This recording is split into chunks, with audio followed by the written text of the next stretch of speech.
provide essential clarity regarding the administrative processes of the Liberian Anti-Corruption Commission, specifically concerning the issuance of the official clearance to individuals following the conclusion of investigations.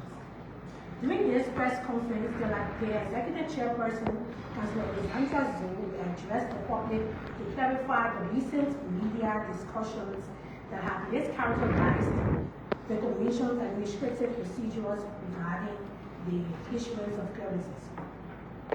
Following the official statement by the executive chairperson, remarks will be given by the program managers and also commissioners that are present here today.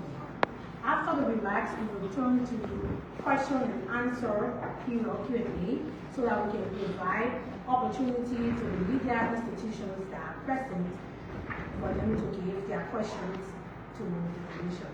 Thank you.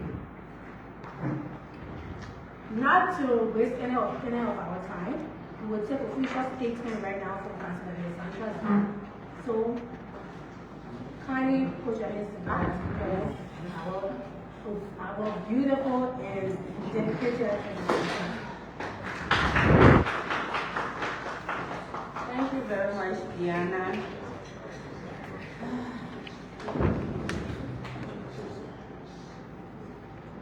Distinguished members of the press, fellow commissioners, program managers, and other staff of the Liberian Anti-Corruption Commission here present this morning, to our partners, civil society organizations, and to the Liberian populace in general, I want to say good morning. In the Ministry of State payroll pardon case for the period 2018 to 2023. As you can clearly see, we have come as a united front because we believe that it is imperative to address the misconception out there, not to only safeguard the credibility of the institution, but to also provide clarity to the public in this matter. Let me begin by emphasizing that a fundamental principle that guides the work of the Commission operates strictly within the framework of the law.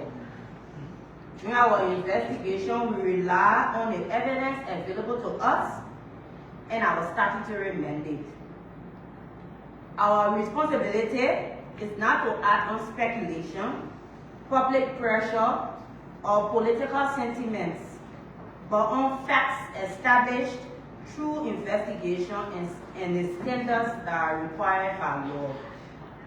In the instant case, the case with the issuance of the clearance to the senator, we want to say that the issuance of this clearance does not mean that the allegations in this payroll pardon case were taken lightly.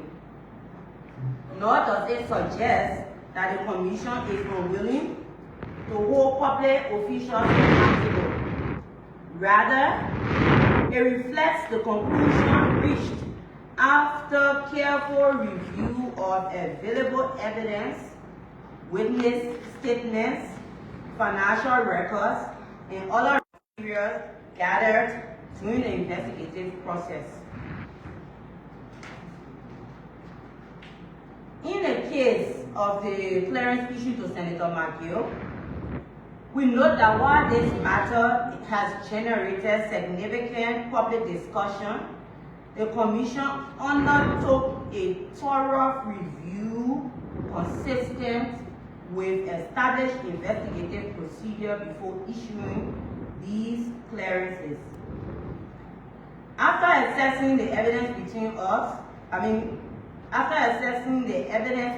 us, the Commission determined that the legal threshold required to sustain further action or prosecution against the senator concerned had not been met at this time. Consequently, the clearance was issued in accordance with our mandate. The Commission wants to categorically state that the clearance that was issued to Senator Nathaniel McGill has to do with only, and I repeat, only findings from the Ministry of State 2018 to 2023 payroll pardon case. It is not a blanket clearance that absolves for any present or future allegations of corruption. I want to make it emphatically clear here. This clearance has nothing to do with allegations of corruption, even involving sanctions that were placed on him.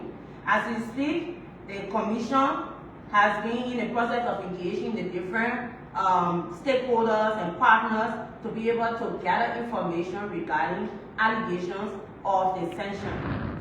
So the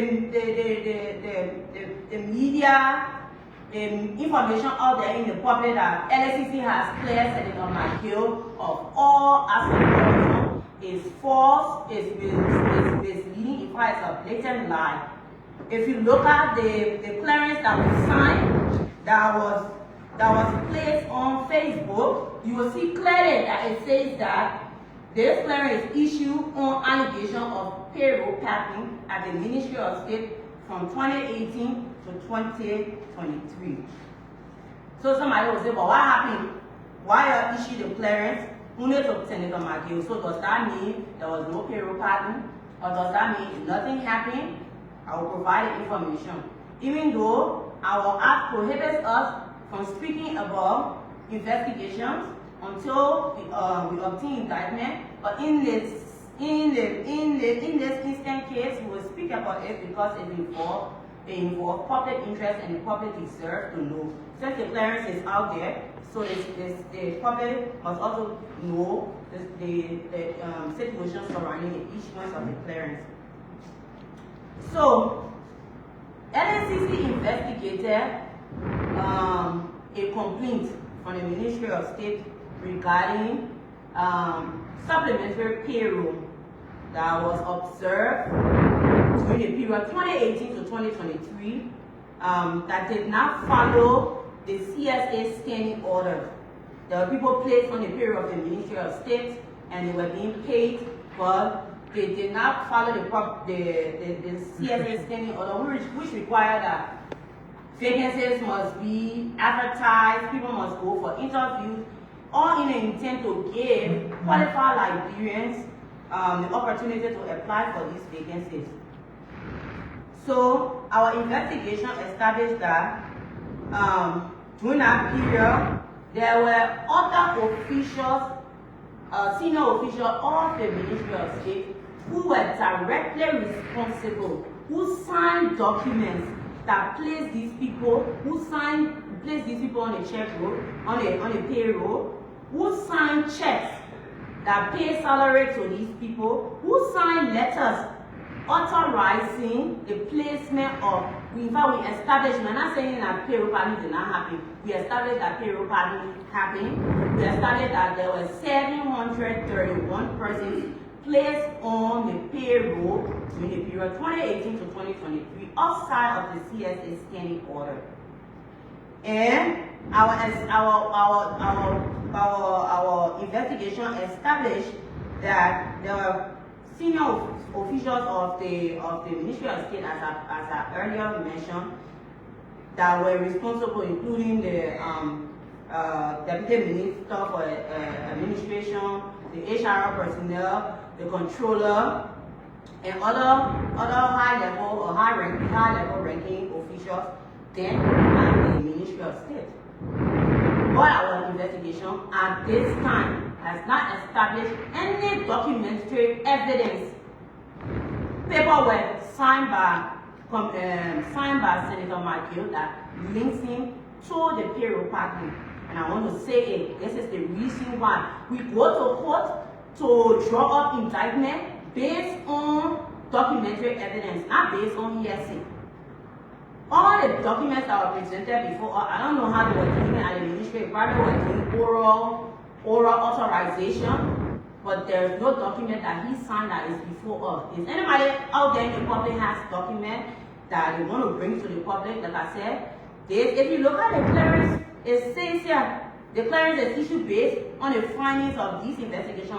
It does not serve as an endorsement or guarantee anything beyond the scope of this investigation. So there tomorrow, anybody can bring additional, additional documents.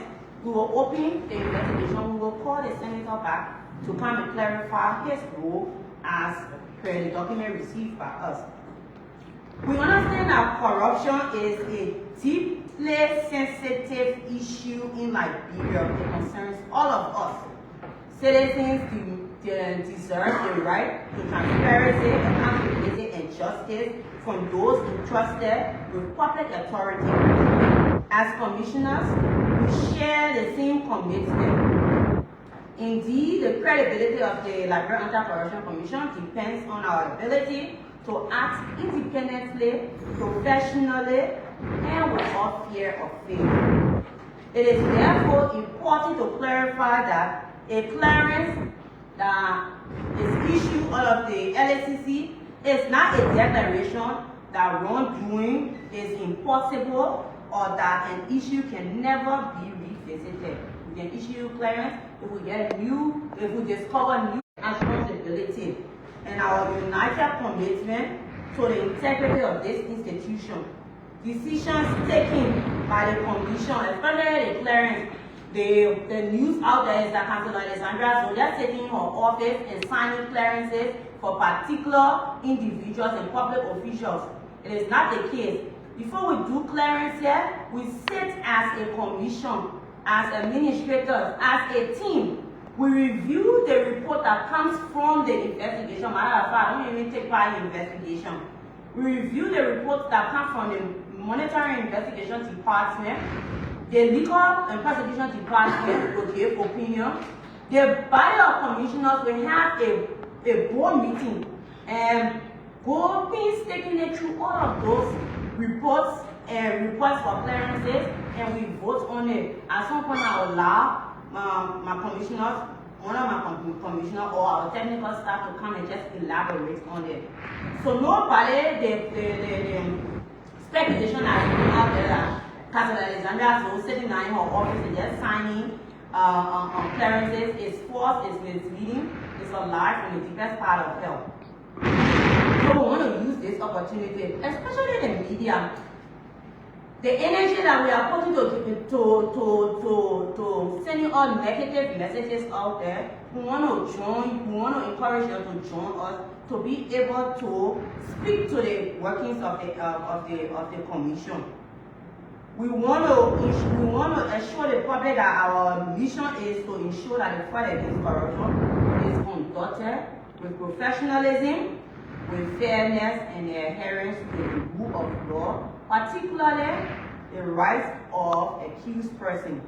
We thank you for your attention, and now this was just my personal remark on the action. Wow, I want to take this time out to read the official statement from the Liberian Anti-Corruption Commission.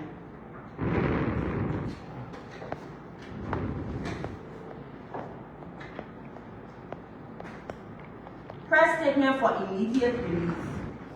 The Liberian Anti-Corruption Commission clarifies issuance of clearance to individuals following investigations. The Liberian Anti-Corruption Commission wishes to clarify recent public discussions and media reports regarding the issuance of clearances to individuals who were previously investigated by the Commission for alleged acts of corruption.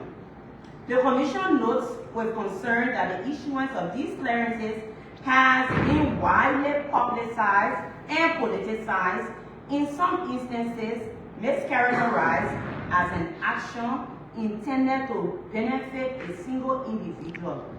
This interpretation is inaccurate and does not reflect the facts surrounding the Commission's actions. The issuance of clearances is a standard administrative practice undertaken by the LACC following the conclusion of investigations where no evidence is found to establish wrongdoing or to support further legal actions. In keeping with the principle of fairness, transparency, and due process, the Commission formally communicates the outcome of such investigations to individuals concerned. It is important to emphasize that the recent clearance issued by the Commission were not limited to one person. Rather, they were granted to a number of individuals, both former officials of government and current officials of government, who were investigated by the Commission at different times and whose cases were concluded with findings that did not warrant prosecution or further actions. The following individuals were investigated and the Commission did not find probable cause to prosecute, and I read. Number 1, Hassan A. Pobesi, forgive me, some of the pronunciation are traditional names, so I may not be pronouncing it the right way, but Chief Executive Officer in the PSC Group, in the Liberian case, the LTA case that all of us know that prosecution is currently ongoing. J. Amakane, Liberia Refugee Repatriation, Rehabilitation Commission. Richard Huff, Deputy Director for Operations, Multiple RC, Dr. Fopa JZyNo, former Medical Director of the Bomb Mines Company, Bomb Mine Company case, Honorable Chie B. Curley, Deputy Director General for Administration, LACC, Honorable Sekou M. Kuma, Postmaster General, Mr. Patrick K.T., Director Procurement of the Ministry of Post and Telecommunications, Ansel V.S. Dolling, Executive Director, National Disaster Management Agency, Councilor Safwa Mekwe, Local Headquarter Case, Ms. Vivian G. Walker, Procurement Director, National Disaster Management Agency, Nathaniel F. McGill, within the Ministry of State and Payroll Pardoning Case, Abraham B.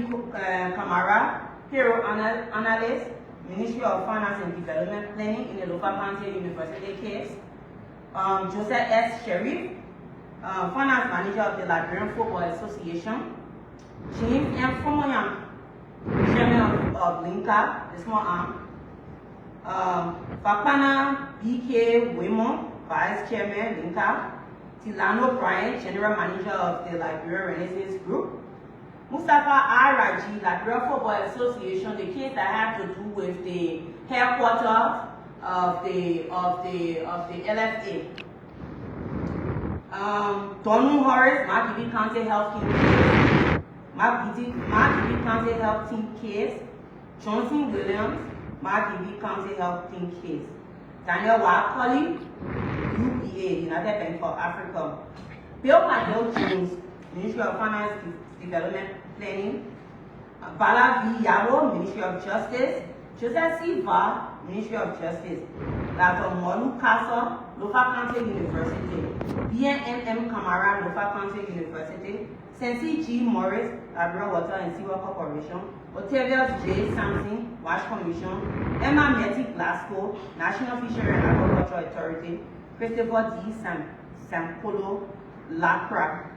The Commission remains committed to conducting its work in a professional, impartial, and non-political manner.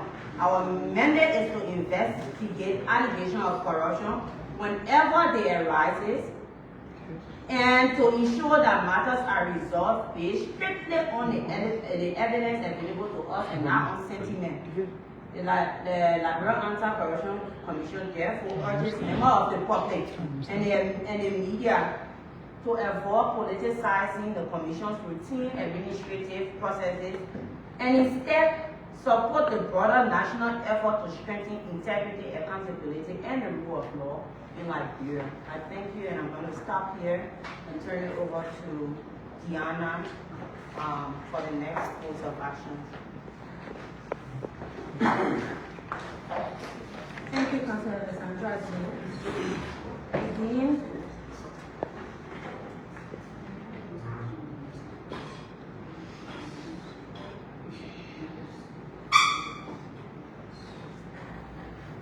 thank you, Councilor Alessandra. If the fight against corruption must be effective, the public needs to understand and trust the process. At this moment, we'll call on the program manager, the commissioner for prosecution, to give a remark.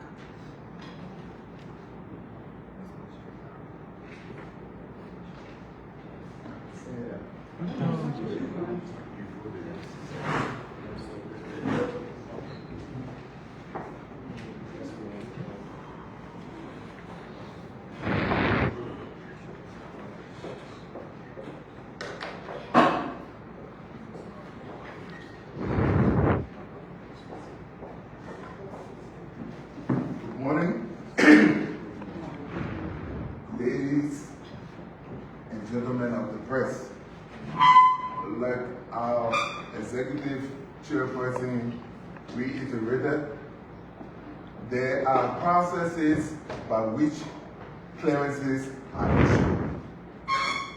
For example, when the monitoring and investigation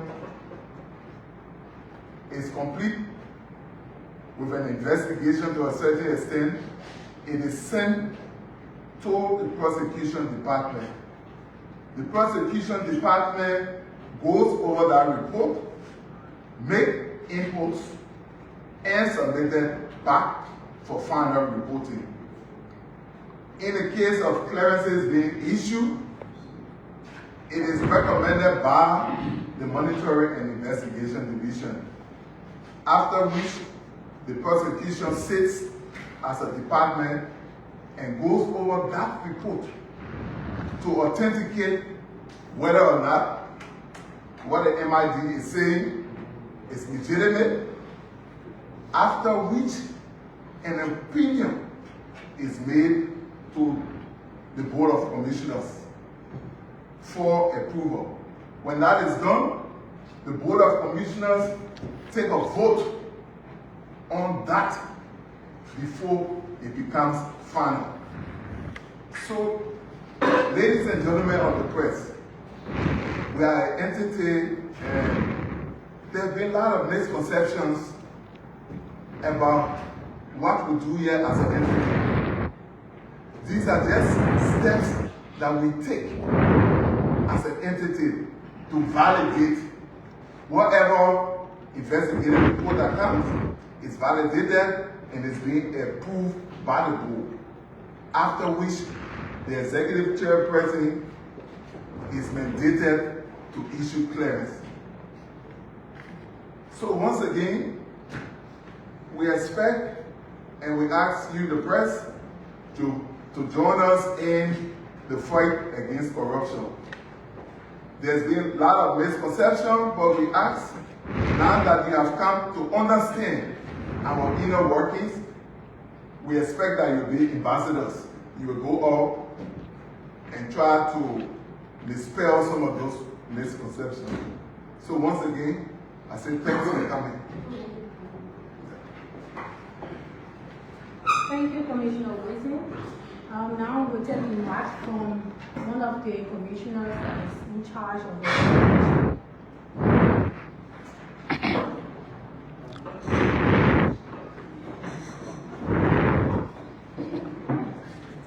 Fellow commissioners, members of the press, distinguished ladies and gentlemen, I want to thank you for coming to LACC to join us, put up the true message with respect to what is unfolding at the LACC. So just to support what the chair said, at LACC there's no way where one commissioner will be poor by anybody who is subject of an investigation to be able to give clearance or any form of record on that basis.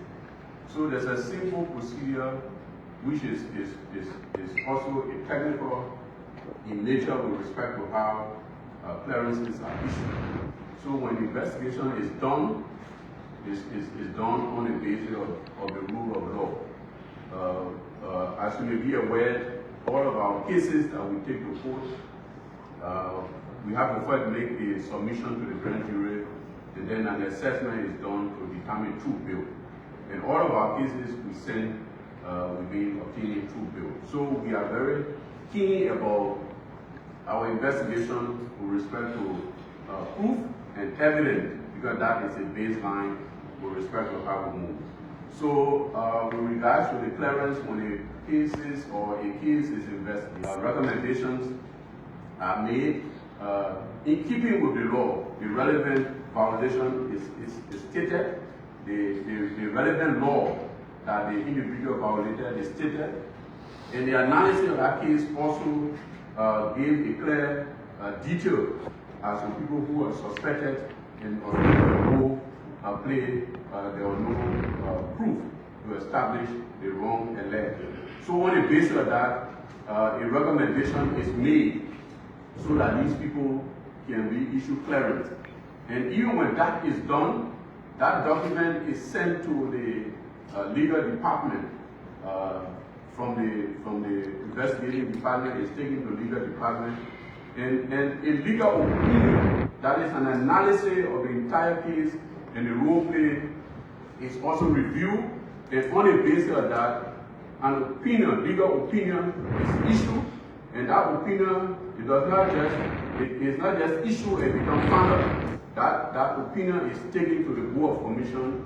A review is done of that, and then a decision is taken to establish who is liable in keeping with law and who should be issued clearance. On the basis of that, the clearance is issued.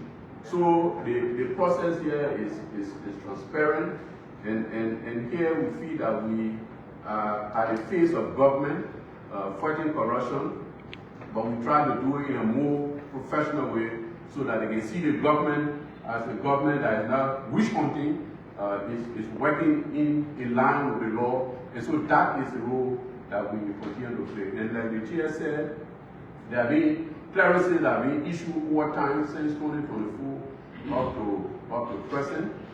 We have issued a lot of clearances, people clear from cases based on proof and evidence. Thank you.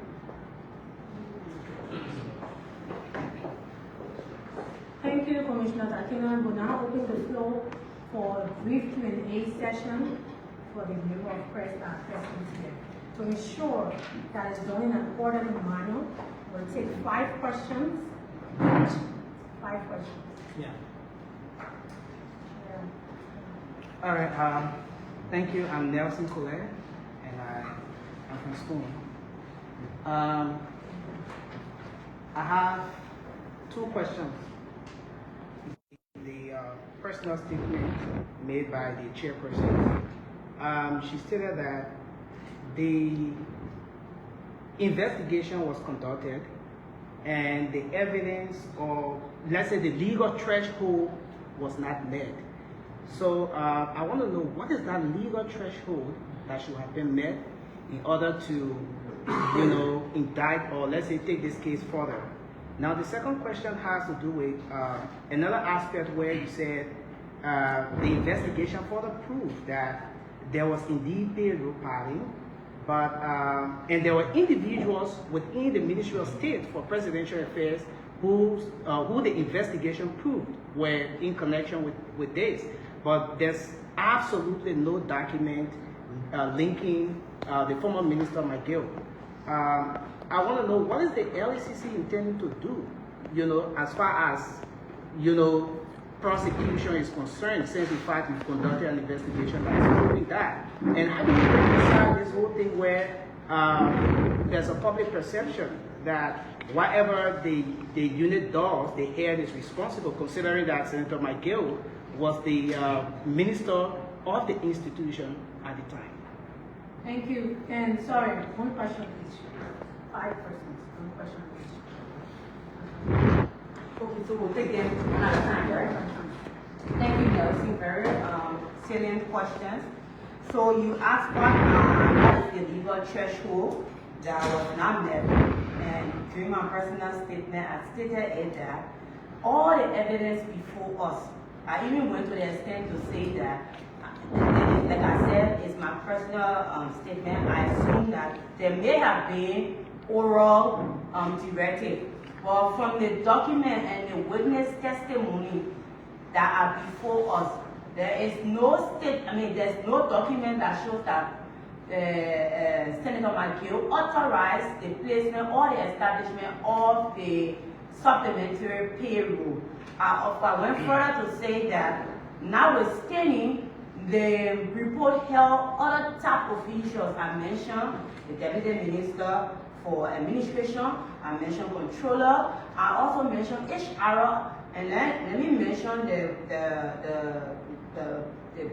person for budget. So, like we are saying, when we go to court, we go with pieces of evidence. And that is the reason why when government go to court, they lose cases, because we're not going to be basing our prosecution on sentiment. You know, you asked also that the question is crime transferable? Crimes are not transferable. We gotta go to court and choose and prove beyond all reasonable doubts. But to answer that question too, the question will be, what was the crime or what was the violation? When we received the request for investigation into payroll packing, the request was simple.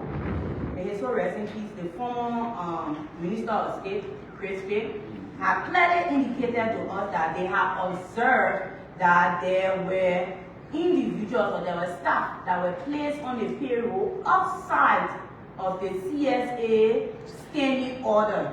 And so because they did not meet the requirement, so there was a need to look into it to establish whether they followed the procedure, and then we will make recommendations based on the available law.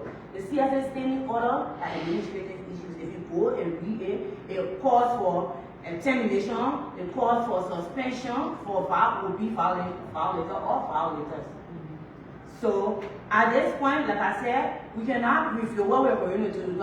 Our investigation also uncover additional things that may or may not lead to prosecution. But we have identified individuals, we have identified their roles, but at this point, we will decline, because we won't be alerting people, so we'll decline from saying what we will do. But the investigation established indeed payroll packing was established.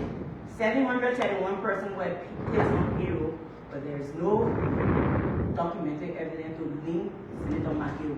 I won't say it to my Liberian people, on Facebook. The payroll, the clearance that was issued, is now for the American people sanction what they call McGill, yeah? The payroll pardoning clearance is only for the payroll pardoning. The day we get even additional information, GAC, any additional information regarding any other issue of corruption against the bringing rep back here, we're investigating and we'll come out with the findings from the investigation. And I will start there for additional questions. Thank you, ma'am. Okay.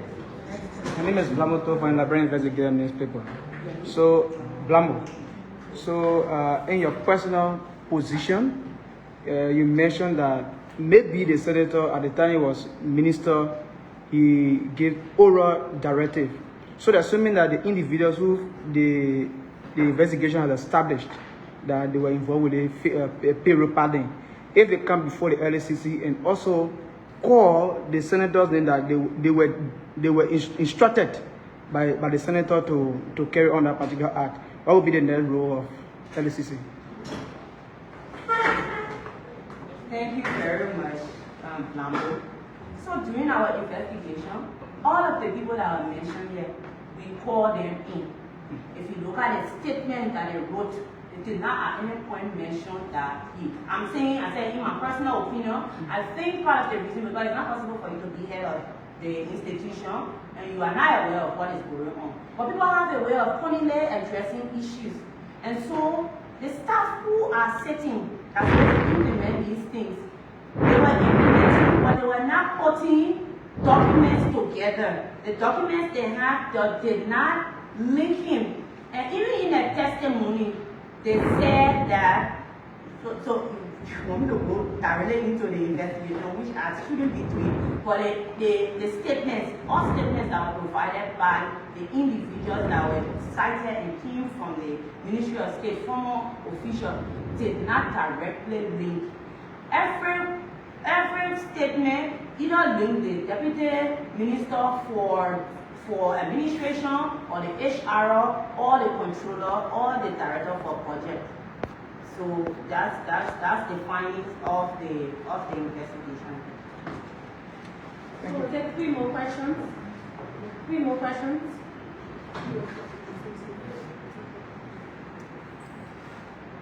Are there any more questions? Can you look online? Are there questions So let me online? just do a follow-up. Yeah, if you say online.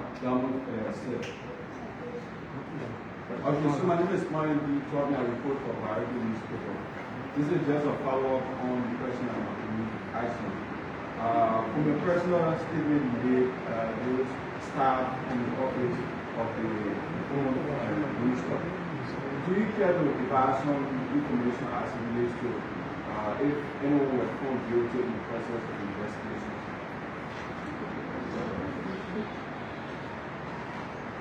Thank you. I said the report established that former officials who were responsible, you see the payroll, putting people on payroll, it has to do with documentation, it has to do with ensuring that the CSA orders are followed, the standing orders are followed. The payroll actually existed at the ministry, but it did not follow the procedure as inscribed in the CSA standing order. And so if you are a personnel placed at the Ministry of State and responsible to ensure that documentation are put in place for all of those staff that were placed on a supplementary payroll, and you fail to do that, we will hold you responsible. This investigation has established that there are certain officials, and I name them again. I said Deputy Minister for Administration, the HR, the Controller, the Budget person. These are the people that a report established were responsible and had a duty to ensure that all processes and procedures were put in place, documents kept to ensure that the 731 persons that were placed on the payroll were placed there in the legal and proper form and manner.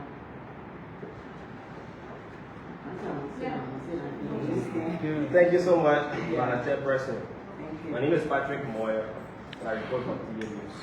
During your earlier deliberation, you emphasized that if new and credible documents or evidences are provided before the commission relating to the payroll parking case, is there a specific time duration for the validation of the clearance issued Senator McGill, or the clearance goes along with it until new investigation can open if new evidences are presented before the commission? Thank you. Thank you very much, Patrick.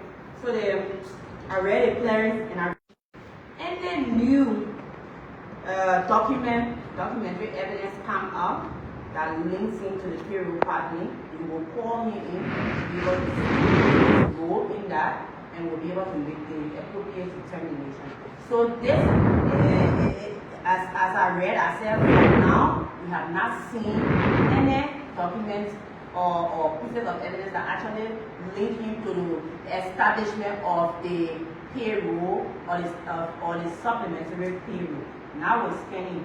We sitting here as LACC, we do intelligence, we have whistleblowers. Maybe after the press conference, people will start coming again and say, I have documents.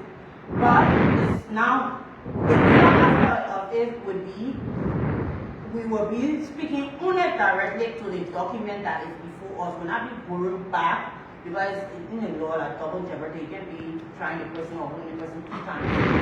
So we'll speak directly to the document that is before us. To make a determination. The determination will open additional call for additional needs. Who knows? So I hope that answers your question. Yeah. Are there any questions? I want to check online. But the people online, they will cost me, they will be people online, been talking. Let them online, if they have. Someone is asking, Yes. as their investigation front page.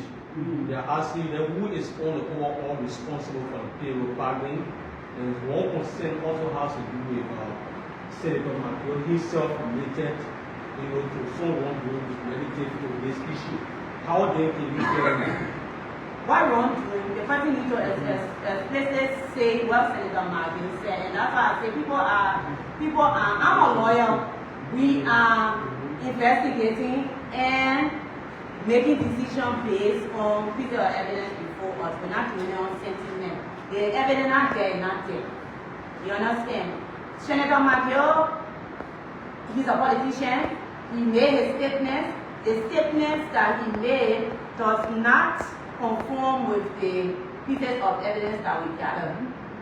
I stated here that we have held individuals responsible. I stated here that of all the people we call, all of them pointed to a specific person who is responsible. If you look at the document, like what is signed the document, you will see the every payroll, you will see that individual sign it.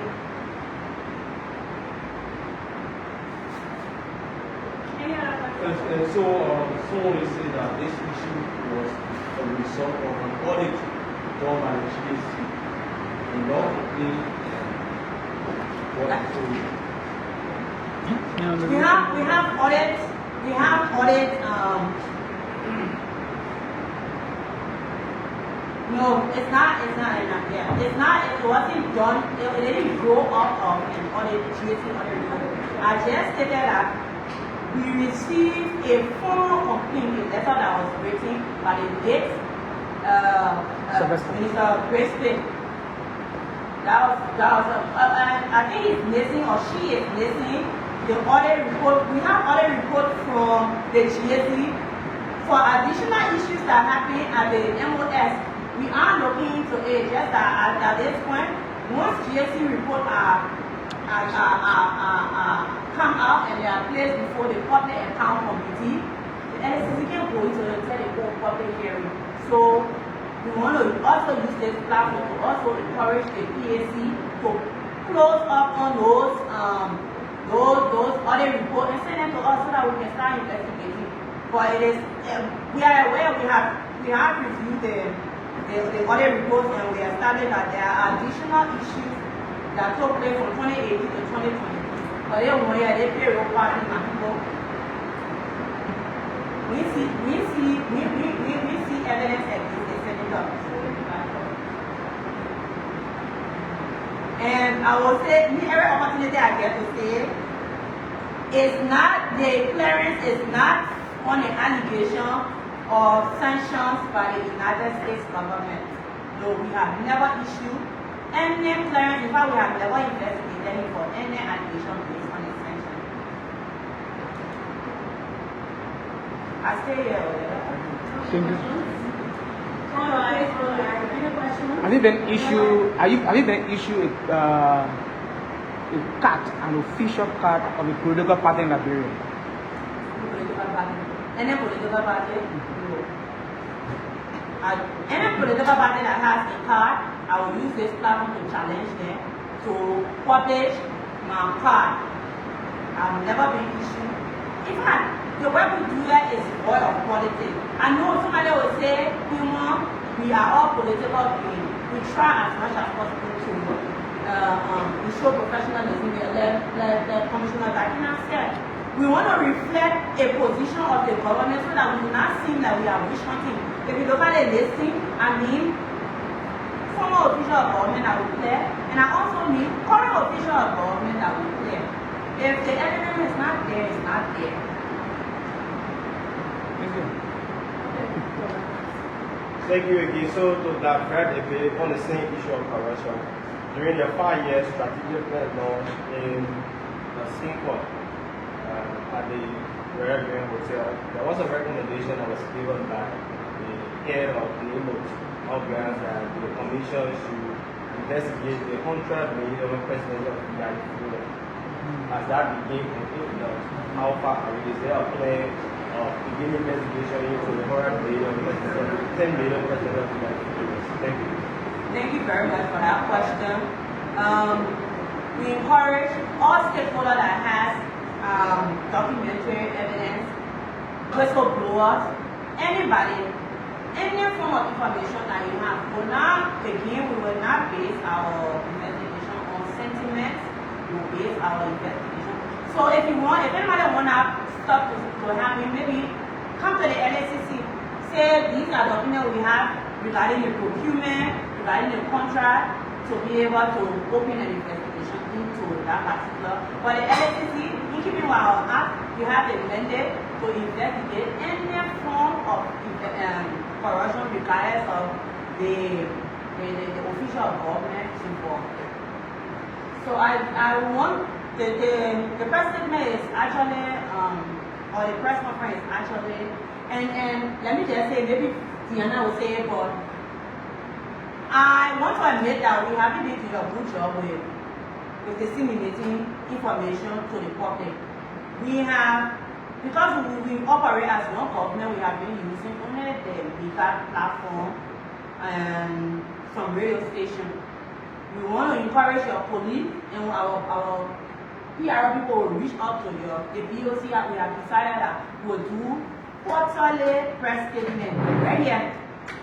Every quarter, every quarter will come out. As we complete our quarterly report, we'll give information to the public regarding the activities for the quarter under review. Thank you. Thank you. So, Chairperson, just one question for you. Yeah, just the last one. Someone is asking as to whether you know Senator McGill personally. Do you have any personal connection with Senator McGill? That's a question from online. I don't. Let me say in fact, I do not know Senator McGill personally. Senator McGill and I have no personal relationship apart from professional relationship, apart from the fact that he is a senator of McGill County, and that he's a lawmaker. I do not have any personal relationship with Senator McGill. Thank you. Thank you. Thank you.